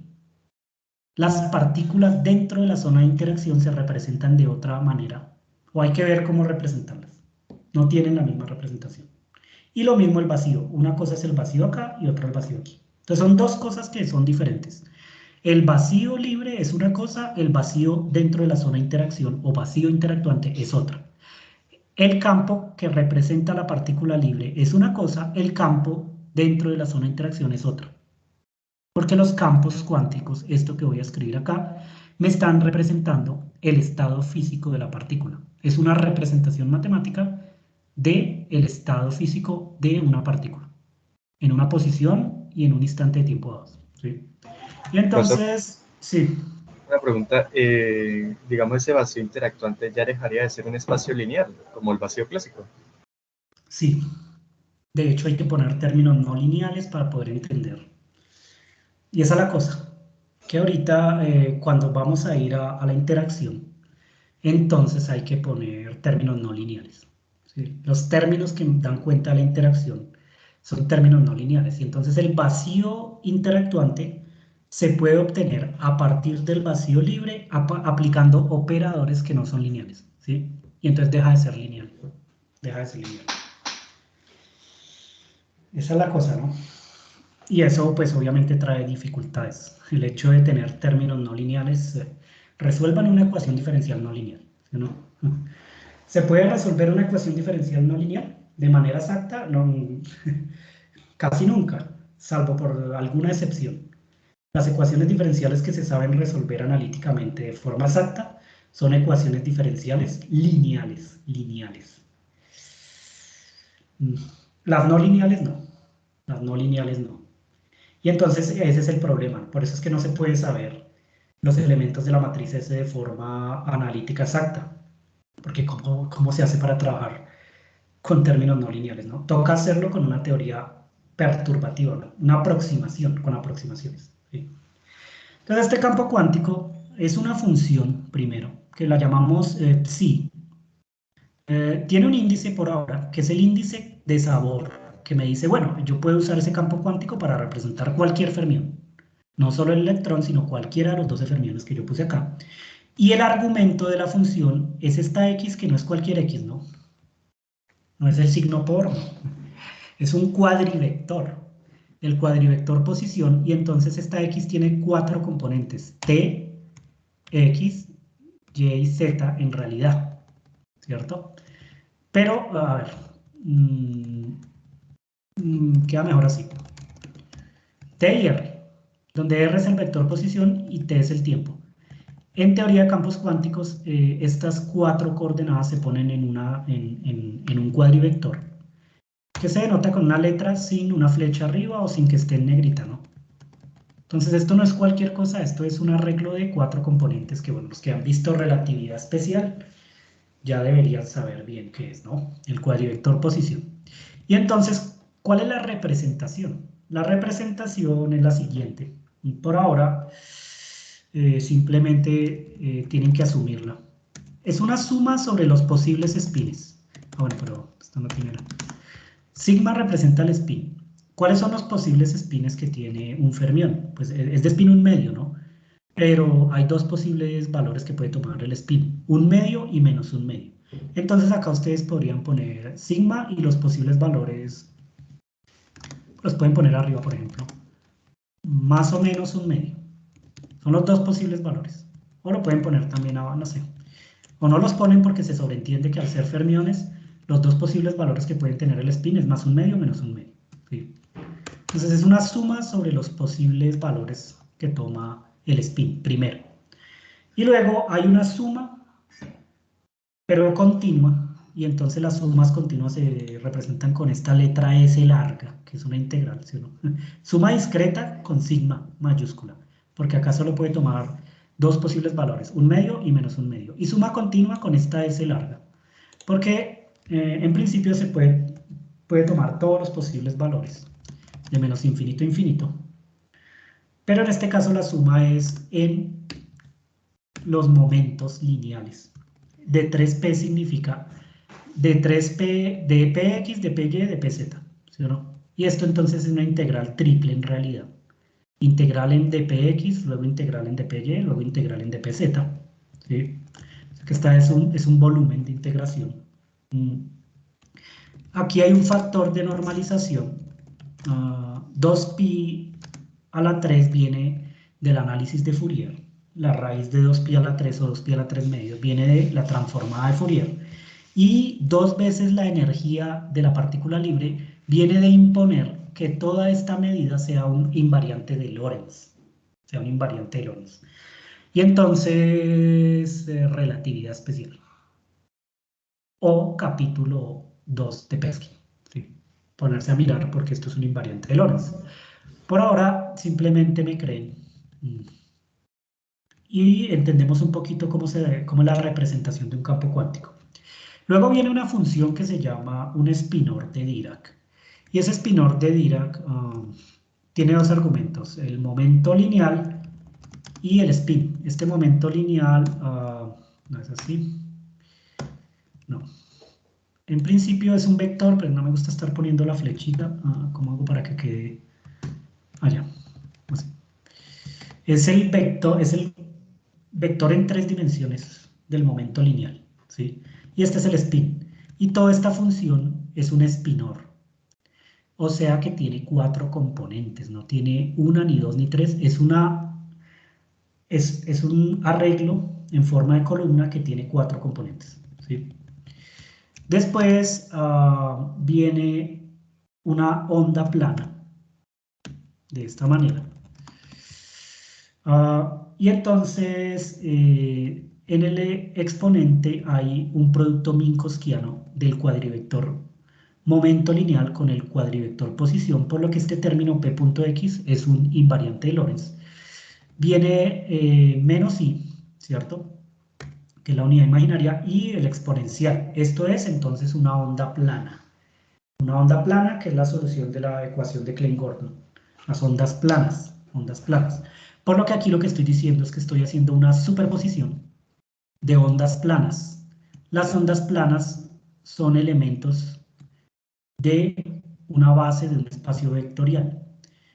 Eso quiere decir que estoy escribiendo un vector en el espacio de las coordenadas como una superposición de vectores en el espacio de los momentos. Eso es todo lo que estoy haciendo, un cambio de base. Voy de la base de los momentos lineales a la base de las coordenadas. Y este es el cambio de base que hay que hacer.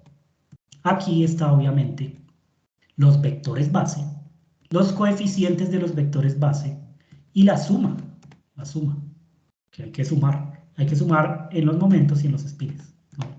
Entonces es un cambio de base un poquito más complejo de hacer, ¿no? Pero bueno, está la información de la partícula, pero no solamente existen partículas, sino que también existen antipartículas. Cada partícula tiene asociada su antipartícula y el spinor de la antipartícula lo llamamos B. Entonces, de nuevo, depende del momento lineal, depende del spin, ¿sí? Y hay algo que me hace falta, ¿no? El coeficiente no solamente tiene el spinor, sino que tiene los operadores creación y aniquilación, que también dependen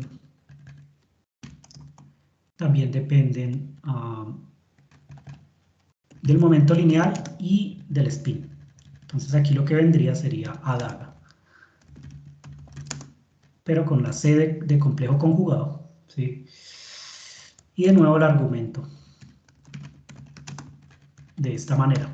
Entonces, esto básicamente se lo tiene que aprender uno, porque esta es la representación de una partícula libre en la teoría de campos cuánticos. Entonces, en mecánica clásica es muy fácil representar una partícula libre, porque lo único que hay que hacer es dar la posición y la velocidad en un instante de tiempo dado. Y eso representa a la partícula libre porque usted pone eso en una ecuación de movimiento y predice cuál es la trayectoria de la partícula. La trayectoria posterior y la anterior. Solo sabiendo la posición y la velocidad en un instante de tiempo dado y con la ecuación de movimiento uno puede predecir la trayectoria de una partícula libre y así representa el estado físico en mecánica clásica de una partícula libre. En mecánica cuántica no relativista yo lo que tengo es una función de onda. No tengo, sí, tengo una función de este estilo. También con el psi por lo general así. Pero hay una diferencia, ¿no? Esa función no es un operador. Esa función simplemente representa una amplitud de probabilidad. La probabilidad de que la partícula se encuentre en la posición X, ¿sí? Y en un instante de tiempo dado. Entonces, solo una amplitud de probabilidad. Ustedes construyen un histograma, eso les da una curva, esa curva tiene alguna fórmula, puede ser un paquete de ondas gaussiano, puede ser una lorentziana, etc. El caso es que el estado físico en mecánica cuántica se representa es con amplitudes de probabilidad. La probabilidad de que la partícula esté en una posición o esté en otra. Entonces es función de X. Es más probable que esté en tal posición que en esta otra y ta. En mecánica cuántica lo que se hace es básicamente calcular distribuciones de probabilidad. En teoría de campos cuánticos, en cambio, no es suficiente con dar una amplitud de probabilidad, no, sino que se necesita tener la capacidad de crear y aniquilar partículas, y entonces este objeto es un operador, que formalmente debería ponérsele el sombrerito arriba. Es una función de onda que también es un operador. A eso se le llama segunda cuantización y bueno, entender esto requiere estudiar teoría de muchos cuerpos y bueno, hay que pasar un tiempo leyendo segunda cuantización. Yo aquí les estoy dando el resultado final para una partícula libre. Ahora se tiene la posibilidad de aniquilar partículas y crear antipartículas o viceversa. Si le saco el herbítico conjugado, puedo crear partículas y aniquilar antipartículas, ¿no? Que es algo que no se puede hacer en la mecánica cuántica no relativista, porque en la mecánica cuántica no relativista todos los procesos tienen que ser de tal forma que el número de partículas iniciales tiene que ser igual al número de partículas finales, lo que significa el número de grados de libertad se tiene que conservar. Entonces no puede ocurrir algo como que un electrón se aniquila con un positrón para formar un fotón, no. No, porque serían dos partículas que entran y una que sale, no. Eso en mecánica cuántica es impensable. Los procesos de la mecánica cuántica son a bajas energías, tan bajas que no ocurren procesos de creación ni aniquilación de partículas, ¿sí? Y entonces las partículas que entran igual a las que salen, por lo que en la descripción matemática del estado físico del sistema no es necesario que aparezca la posibilidad de crear o aniquilar partículas. En cambio, en teoría de campos cuánticos, lo que ocurre en estos experimentos que uno lanza en estos aceleradores de partículas es que en efecto los protones se destruyen, se aniquilan y forman otro tipo de partículas, bosones de Higgs, quarks que luego hadronizan, es decir, son colisiones inelásticas, altamente inelásticas. Y entonces la manera en la que yo represento las partículas libres debe tener la posibilidad de crear y aniquilar partículas. En mecánica cuántica no relativista les enseñan, o bueno, nos enseñan a todos, que para crear y aniquilar partículas, ¿qué significa crear una partícula? Pues crear un estado cuántico que tiene cierto spin, cierta masa en reposo, ¿sí o no? Y cierta carga eléctrica, crear un estado cuántico. Para crear o aniquilar estados, uno usa los operadores escalera, operadores creación y aniquilación, que son exactamente estos mismos que están aquí. O sea que este operador que está acá, por ejemplo, bueno, vamos a este que está aquí. Este operador, por ejemplo, si ustedes se lo aplican al vacío clásico, entonces van a obtener una nueva partícula con momento P y spin sigma y con alguna fase compleja que sin embargo no me importa ahorita, que puede ser una fase global que se puede absorber en el QET, no. En este caso estaría creando una antipartícula de momento P spin sigma, ¿sí? Con alguna fase global que de todas formas a la hora de calcular amplitudes de probabilidad se anula. Entonces no es necesario ponerla. O puedo fijar cita igual a 0 y entonces esto se vuelve un 1. Miren que esta es la manera de crear partículas desde un vacío no interactuante o el vacío libre. O sea que con este ket, con el 0 que está acá, yo represento al vacío libre. Siendo más estrictos, yo debería poner acá la palabra libre. ¿Qué significa? Una región del espacio donde no hay ningún tipo de interacción. O sea, la partícula no interactúa con nada. De ese vacío libre puedo crear una partícula de momento P y spin sigma. Si aplico este operador creación. Y podría aplicar el operador aniquilación de la antipartícula, por ejemplo, y volver a aniquilar y dejar el vacío libre, ¿sí? Pero además,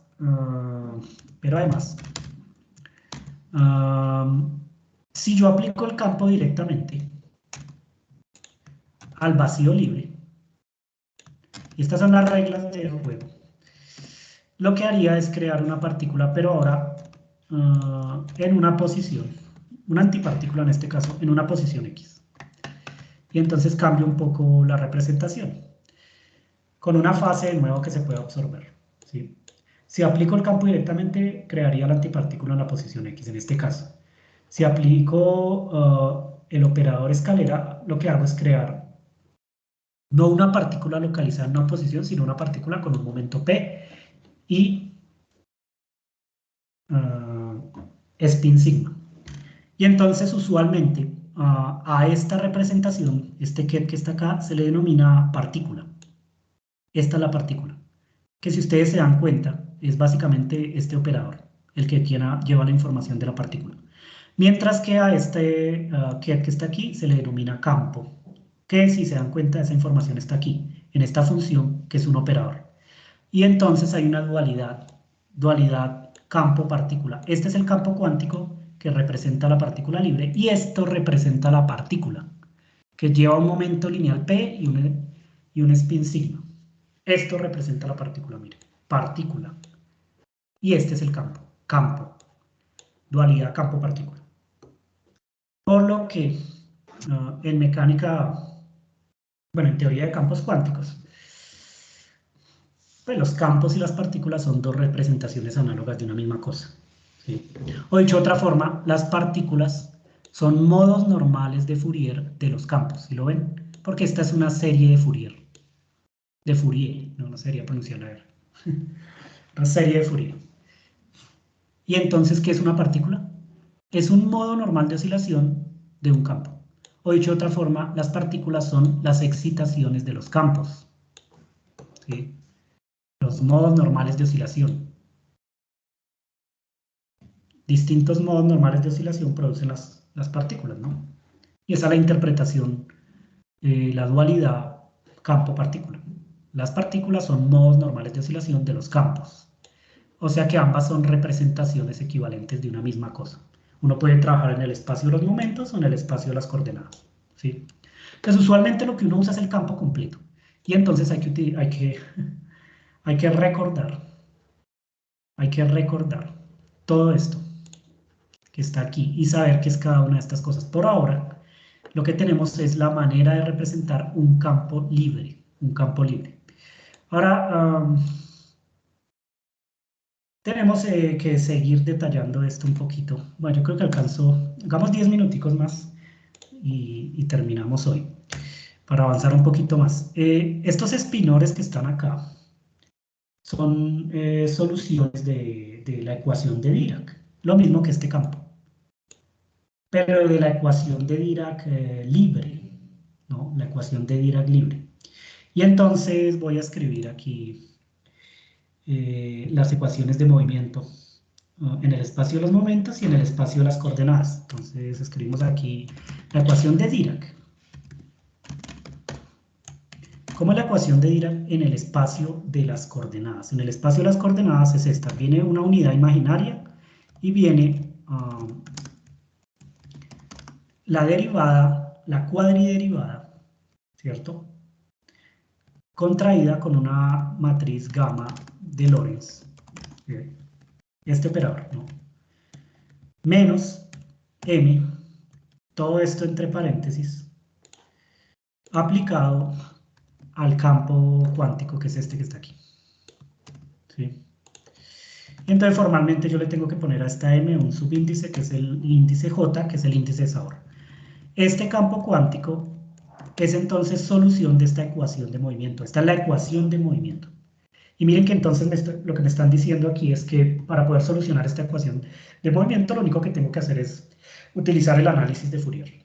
Con el análisis de Fourier yo puedo resolver esta ecuación, que es la ecuación de Dirac. La ecuación de Dirac. Para las partículas. En el espacio de los momentos hay dos posibles ecuaciones. Una que tiene energía positiva y otra que tiene energía negativa, ¿no? Y entonces lo escribimos por acá. ¿Cómo se obtienen las dos ecuaciones de movimiento en el espacio de los momentos? Pues ustedes aplican todo este operador diferencial sobre el campo y se ponen a mirar las ecuaciones que salen. Sale una ecuación para U, que igualan a 0 aquí, ¿no? Y sale otra ecuación para B. Una para U, otra para B. Pero salen con distintos signos en la masa. Toca aplicar directamente la ecuación de Dirac a esta representación del estado de una partícula fermiónica libre y obtener entonces una ecuación para U y otra ecuación para B. ¿Cómo serían las ecuaciones? Bueno, la primera sería simplemente, bueno, aquí el slash, no sé cómo hacerlo.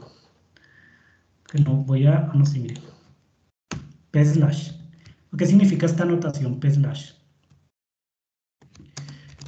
En general, cualquier cuadrivector al que yo le ponga un slash significa que estoy haciendo esta contracción, ¿no? La matriz gamma de Lorentz contraída con el cuadrivector. La contracción de un cuadrivector con las matrices gamma de Lorentz, ¿no? Recuerden que hay 4 matrices, bueno, gamma de Dirac en realidad, ¿no? Gamma 0, gamma 1, gamma 2 y gamma 3. Las matrices de Dirac. Y al contraerlas con cualquier cuadrivector, yo obtengo esta notación abreviada A slash. Eso significa poner un slash. Entonces significaría que yo tengo gamma 0 por la componente 0 de A más menos. Bueno, no, en este caso más con el... si mantengo los índices uno arriba y otro abajo, tengo que poner todos sumados, ¿no? Pero si bajo uno de los índices o subo otro de los índices, entonces cambio el signo de las componentes espaciales. En todo caso, la suma de 0 a 3, con un índice arriba y otro abajo, de este producto, ¿no? Gamma 0 a 0 más gamma 1 a 1 más gamma 2 a 2 más gamma 3 a 3, donde las gamas son matrices 4 por 4, que son las matrices de Dirac, ¿sí? Y entonces, ¿cómo quedaría la ecuación? Si yo aplico este I gamma mu de mu, aquí a este operador va a entrar hasta aquí, hasta la exponencial, va a derivar y entonces va a salir un menos I global, y bueno, en fin. Salen un poco de cosas que ustedes deberían verificar. Aparece entonces el menos M acá, J, y bueno, vamos a dejarlo sin el J. Que no, aquí formalmente debería ponerle el índice J a los espinores, ¿no? Porque J recorre cada partícula. Entonces, bueno, dejémosle el J. Y aquí entonces quedaría, por ejemplo, este espinor. Esto es lo que se obtiene del primer término. Y esto quedaría igual a 0. Este es el término que representa a la partícula, porque esto aniquila partículas. ¿Cómo sé que es una partícula? El signo menos que está acá me dice que este es un término de energía positiva. El signo más que está aquí me dice que este es un término de energía negativa, pero en teoría de campos cuánticos, los términos de energía negativa se entienden como antipartículas que viajan hacia atrás en la línea de tiempo, ¿no? O sea, antipartículas invertidas, son antipartículas invertidas temporalmente, ¿no? Le aplico la inversión temporal. Que bueno, en uno de los seminarios que yo di, yo expliqué explícitamente cómo funcionaba. Es decir, les mostré exactamente qué era lo que se obtenía. Y entonces la otra ecuación sería muy similar, pero con un signo más. Y estas serían las ecuaciones en el espacio de los momentos. Entonces aquí lo que habría es un signo más. Y aquí tendría B. ¿Sí?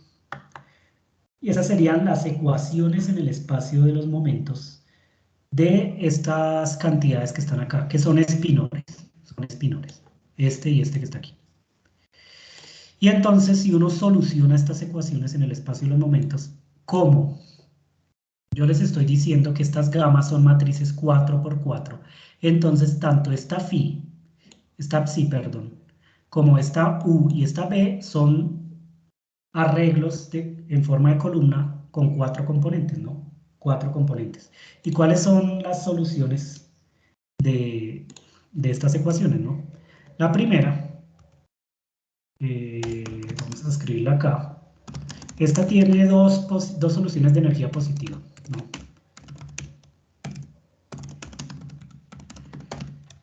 Y esas soluciones, ¿cuáles serían? Las escribo acá directamente. Si alguien quiere ver cómo se obtienen esas soluciones, yo tengo los videos. donde evidentemente está el cálculo de esto, el cálculo exacto de esto. Entonces viene el factor de normalización, pero bueno, está hecho también en el capítulo 3 de Peskin o en varios artículos.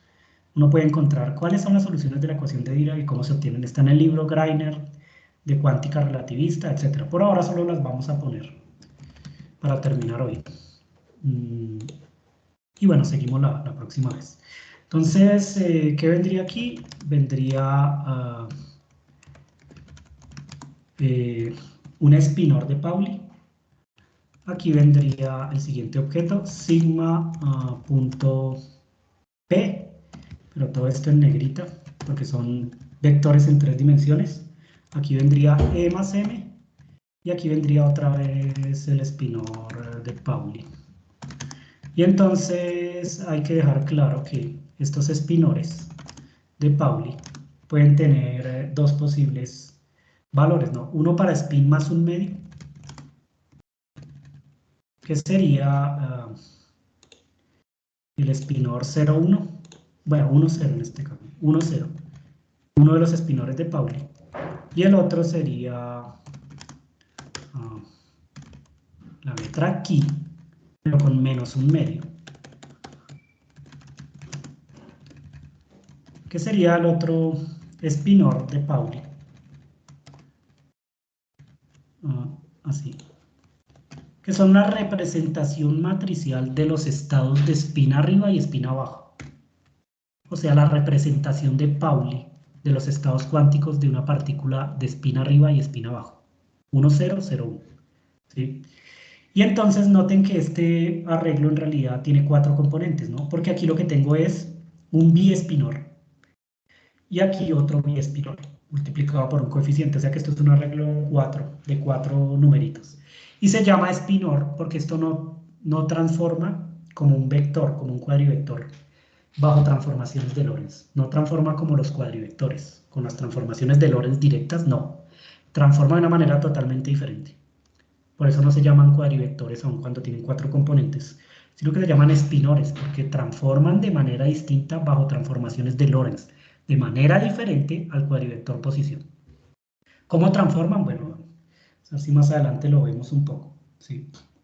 El de la antipartícula tendría también 2 soluciones.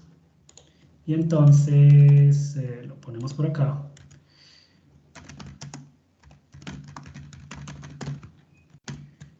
Pero estas soluciones serían soluciones en realidad de energía negativa, ¿no? Solo que son interpretadas después como soluciones para antipartículas de energía positiva.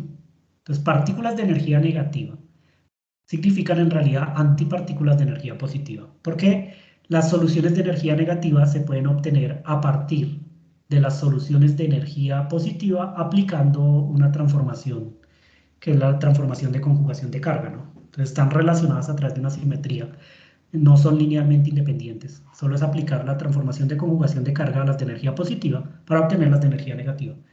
Entonces hay una combinación lineal, solo hay que reescribirlas, ¿no? Y la solución sería de este estilo. Escribo aquí, sería también algo que tiene 4 componentes, ¿cierto?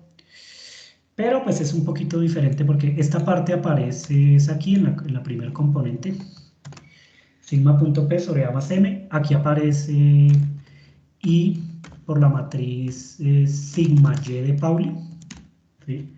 Y aquí aparece el espinor de Pauli, y de nuevo abajo aparece la matriz I sigma Y, así. Y está la solución. De nuevo, la sigma puede tomar valor más un medio menos un medio, y son estos mismos dos que están aquí. Eso quiere decir que estas son las dos soluciones de las ecuaciones de Dirac en el espacio de los momentos. Y entonces ustedes estas dos soluciones están dadas en términos de cosas conocidas.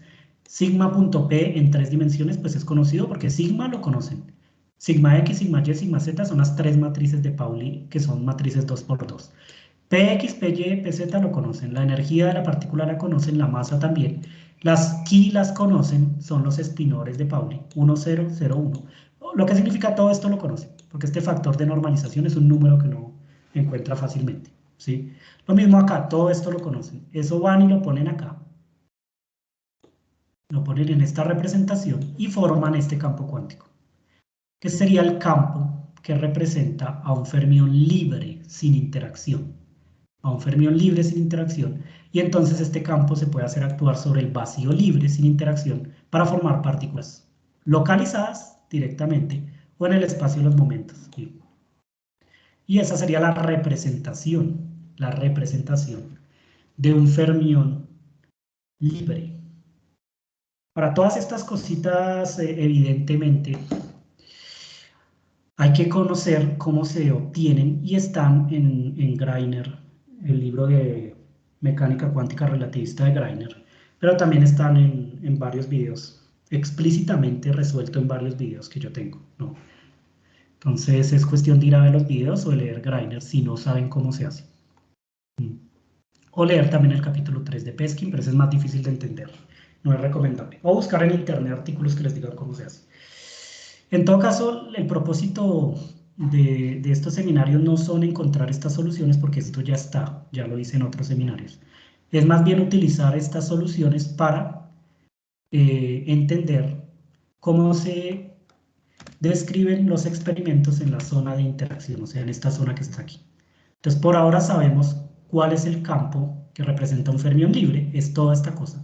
Y acabo de mostrarles qué significa cada término de ese campo, ¿cierto? Para saber cómo se obtiene pues cuántica relativista, ¿sí? Pero lo que nos interesa es ver y qué le pasa a este campo libre cuando entra a la zona de interacción, porque ya dentro de la zona de interacción no puedo representar a la partícula dentro de la zona de interacción con este campo libre. Este campo libre solo es útil aquí, antes de que interactúe, y solo es verdad para los fermiones. No es la única partícula que existe, existe también otras partículas. Ya para terminar, no solamente están los 12 fermiones que yo puse acá, la próxima vez seguimos, también existe el bosón de Higgs que se midió experimentalmente, la última partícula que se ha medido experimentalmente es el bosón de Higgs, que también tiene su propio campo cuántico asociado, campo cuántico libre para un bosón de Higgs libre. Y también existen los bosones de fuerza, que son el fotón, que explican la interacción, el mediador de la interacción electromagnética, el bosón W, que tiene una antipartícula que es el W-, ¿sí o no? Y el bosón Z, que son los mediadores de la interacción débil, que explica los decaimientos beta en los núcleos atómicos, el gluón, que explica la interacción entre quarks, el mediador de la interacción entre quarks, y bueno, acá está el W-, ¿no? Pero el W- es la antipartícula del W+. Y entonces, ¿cuántas partículas de materia existen? No de antimateria, sino de materia. El contenido de materia son 12 fermiones, un bosón de Higgs, 1, 2, 3 y 4.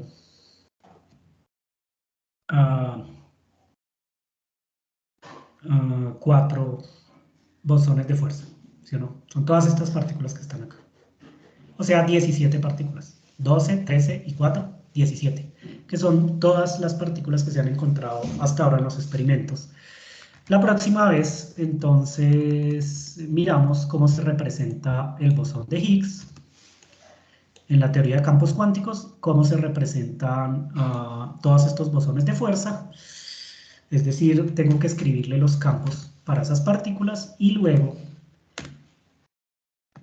cómo se entendería esos campos ahora dentro de la zona de interacción y cómo se entendería el vacío interactuante. Ese es como el camino. Pero vamos poco a poco. Miren que hasta ahora solo hice la descripción, bueno, de una gran parte que son los fermiones, ¿no? Toca seguir poco a poco hasta llegar a entender cómo se comportan estas partículas o cómo se representan estas partículas en la zona de interacción y cómo se representa el vacío en la zona de interacción. Tenemos vacío y 17 partículas, eso es lo que tenemos, ¿no? Vacío y 17 partículas. ¿Cómo se representa matemáticamente eso en la teoría de campos cuánticos? Es lo que vamos a hacer la próxima vez que nos veamos.